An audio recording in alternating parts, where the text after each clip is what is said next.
వ్యవస్థ లేదు. నా వ్యవస్థనే మీరు, ఆ వ్యవస్థలో మీరే సభ్యులు, కుటుంబ సభ్యులు. రేపటి నుంచి మీరు కూడా నిన్నటి వరకు మీరు సామాన్యమైన నిరుద్యోగ యువకులు మీ తల్లిదండ్రుల ముందు కానీ, మీ గ్రామ ప్రజల ముందు కానీ, మీ బంధువుల ముందు ఈ రోజు నుంచి మీరు ఆఫీసర్స్, మీరు ఈరోజు ఆఫీసర్గా డిజిగ్నేట్ కాబోతున్నారు. మీ జీవితంలో మీ బర్త్డే మీకు ఎంత ఇంపార్టెంటో, మీ జీవితంలో ఈరోజు మీరు డిజిగ్నేట్ కాబోతున్నారు ఆఫీసర్గా.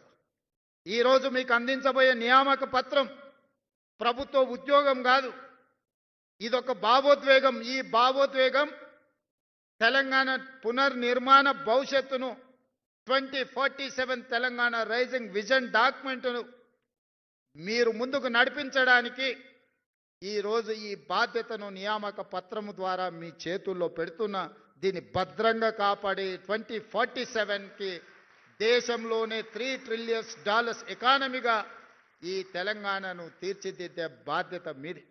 ఆనాడు నేను అధికారంలో ఉంటానో ఉండనో నాకు తెలియదు, కానీ మీరందరూ ఆనాడు అధికారులుగా ఉంటారు.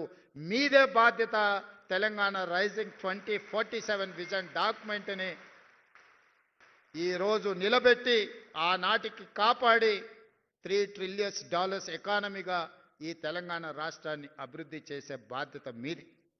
ఈరోజు మీకు ఇచ్చే బాధ్యత, ఈరోజు మీకు ఇచ్చే నియామక పత్రము, ఇది తెలంగాణ యొక్క బాధ్యతను మీకు అప్పజెప్తున్నాం. ఇది గాజు అద్దం లాంటిది, మీరు కింద పడేస్తే పగిలిపోతుంది. ఈరోజు తెలంగాణ గుండెకాయ సచివాలయంలో పనిచేయడమే కాదు, మారుమూల ప్రాంతాలలో మీరు పనిచేయబోతున్నారు. రేపటి నుంచి మా ఆడపిల్లలు అందరూ అత్తగారింటికి పోతారు, ఉద్యోగం వచ్చింది కాబట్టి పెళ్లి చేసుకొని. వాళ్ళ జీవితంలో అత్తామామలు వస్తారు.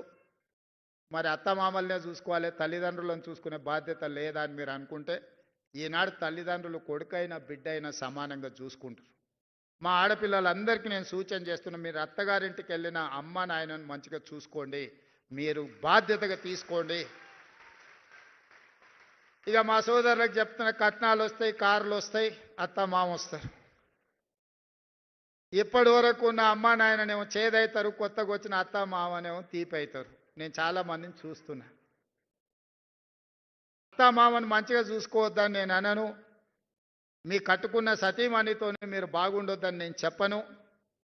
కానీ మీరు అధికారులు అయినంటే మీ తల్లిదండ్రుల యొక్క కష్టము శ్రమ, వాళ్ళ రక్తాన్ని చెమటగా మార్చి మిమ్మల్ని భుజాల మీద మోసిండ్రు కాబట్టి ఇవాళ మీరు అధికారులు అయ్యింది. మీ తల్లిదండ్రులను మరవకండి, వచ్చిన ఊరును కన్న తల్లిదండ్రులను మరవకండి, మన నేపథ్యాన్ని మరవకండి. మీరు ఏ కుర్చీలో కూర్చున్నా మీ ఎదురుకు వచ్చి నిలబడ్డ ఒక పేదవాడు మీ కళ్ళల్లో మీ తల్లిదండ్రులే ఒక అధికారి దగ్గర పోయి నిలబడితే ఏం పరిస్థితి ఉంటుందో మీరు అది ఒక్కసారి ఆలోచనలకు తెచ్చుకోండి. నిస్సహాయంగా మన దగ్గరకు వచ్చే వాడికి సహాయం చేయడమే మన బాధ్యత. ఈరోజు మీకు ఇస్తున్న అధికారం నిస్సహాయులకు సహాయంగా అండగా నిలబడే అధికారం ఈరోజు ఈ ప్రభుత్వం ఇస్తుంది. నేనైనా మీరైనా మనమైనా నిస్సహాయులకు సహాయం అందించడమే మన బాధ్యత. కన్న తల్లిదండ్రులను, పుట్టి పెరిగిన సొంత ఊరిని అభివృద్ధి చేసుకోవడం మన బాధ్యత. మీరు అంకితమవుతారని నాకు సంపూర్ణమైన విశ్వాసం ఉన్నది. మీ అందరి పట్ల నాకు నమ్మకం ఉన్నది. మీరందరూ పెద్ద ఎత్తున చప్పట్లు కొట్టి నాకు మాట ఇవ్వాల్సిందిగా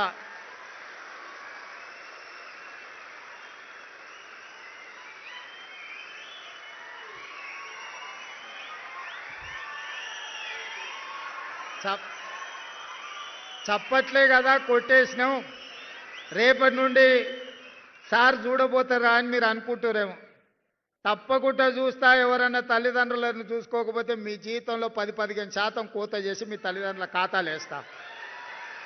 చట్టమే తెస్తున్నా, ఆ చట్టాన్ని మీతోనే రాపిస్తా. తల్లిదండ్రులను చూసుకోని వాళ్ళ జీతాల నుంచి 10-15% జీతంలో కోత విధించి మొదటి నాడు మీ అకౌంట్లో ఎట్లయితే జీతం పడుతుందో మీ జీతంలో నుంచి ఆడబిడ్డ అయినా మగబిడ్డ అయినా ఆ జీతం తల్లిదండ్రుల ఖాతాలకు పోయేటట్టు ఖాతా తెరిచి మీ జీతాలు మాత్రం అక్కడికి బదిలీ చేస్తా. అది చట్టం చేస్తా, చట్టం మీతోనే రాపిస్తా. సెక్రటేరియట్లకు ఎవరు వస్తున్నారు? రామకృష్ణారావు గారు మనం ఒక కమిటీ వేయండి కొత్త ఆఫీసర్లతో ఆ చట్టం రాపిచ్చే దాంట్లో. మళ్ళీ వాళ్ళు మాకేం తెలియదు అందులో ఏముందో అంటారు. కాబట్టి ఇందులో నుంచి సెక్రటేరియట్కి వచ్చే ఆఫీసర్స్ ఎవరైతే ఉన్నారో వాళ్ళతోనే ఒక గ్రూప్ ఆఫ్ ఆఫీసర్స్తో ఒక కమిటీ వేసి బేసిక్ డాక్యుమెంట్ వాళ్ళతోనే తయారు చేయించండి. అప్పుడు మేం చేసిన చట్టం ఖచ్చితంగా అమలు జరుగుతుందని వాళ్ళకి నమ్మకం వస్తుంది. అదేవిధంగా గతంలో ఉన్న పరిస్థితిని ఒక చిన్న ఉదాహరణ ద్వారా మీకు చెప్పదలుచుకున్నాను. ఎందుకంటే రేపటి నుంచి మీరు చూడబోతున్నారు కాబట్టి.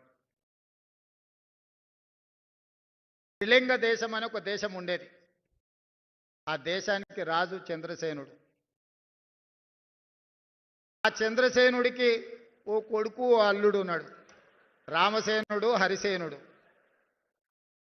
రామసేనుడికి ఒకటే కోరిక, ఎట్లన్నా చేసి చంద్రసేనుడిని నా కృష్ణుడి నుంచి దొబ్బి కింద పడేసి అందులో కూర్చోవాలి. దానికోసం అన్ని రకాల ప్రయత్నాలు చేసిండు. ఇంట్లో అమ్మతో చెప్పించండు, భార్యతో చెప్పించండు, చుట్టాలతో చెప్పించండు, తండ్రికి ఎన్ని చెప్పించినా ఇంక ఇది జరుగుతలేదు. చూసి చూసి చూసి ఇక ఎక్కడ జరుగుతలేదని చెప్పి ఏం చేయాలని ఆలోచన చేస్తుంటే ఆయనకు హరికర వేణుగోపాలరావు గారిని పెద్ద మనిషి ఎదురైండు. అయ్యగారు ఎట్లా మరి నా కోరిక నెరవేర్తలేదు, ఏం చేయాలంటే, ఇట్లా అయితే కుదరదాయా, నువ్వు జర గట్టిగా తపస్సు చెయ్యి, తపస్సు చేస్తే దేవుడు ప్రత్యక్షమవుతాడు, ఇక నువ్వు దేవుని కోరుకుంటే మాత్రం నీ కోరిక నెరవేరేటట్టు ఉంది అని సూచన చేసిండు. సరే మంచిదని ఎత్తుకుతే ఆదిలాబాద్లో 1000 ఊడల మర్రి కనిపించింది. ఇది అయితే బాగుంటుంది తపస్సు అని. రామసేనుడు పోయి 1000 ఊడల మర్రి కింద కూర్చొని ఇక కఠోరమైన తపస్సు తంత్రాలన్నీ చదువుతుంటే ఇక మొత్తం త్రిలింగ దేశంలో ఉన్న అందరికీ నిద్రలేని పరిస్థితులు వచ్చినాయి. ఈ లోపల హరిసేనుడుకు పొన్నం ప్రభాకర్ లాంటి మిత్రులు చెప్పిన, మీ బావమర్దాడ తపస్సు చేస్తున్నాడు, కుర్చీ పోయేటట్టే ఉంది, మరి నీ సంగతి ఏంది అని. అమ్మ ఇదేదో ప్రమాదానికే వచ్చేటట్టున్నా, ఆయన కూడా ఆడుకోవండి ఏం చేస్తుండో బామారిది చూద్దామని చెట్టు కింద బామారిది మర్రి చెట్టు కింద కూర్చొని కఠోరమైన తపస్సు చేస్తున్నాడు. బావ జర తెలియకల్లోడు, దేవుడు అనేటోడు పైనుంచే కిందికి వస్తాడు కదా ప్రత్యక్షమైతే అని మర్రి చెట్టు మీద కూర్చొని ఆయన కూడా తపస్సు కూర్చున్నాడు.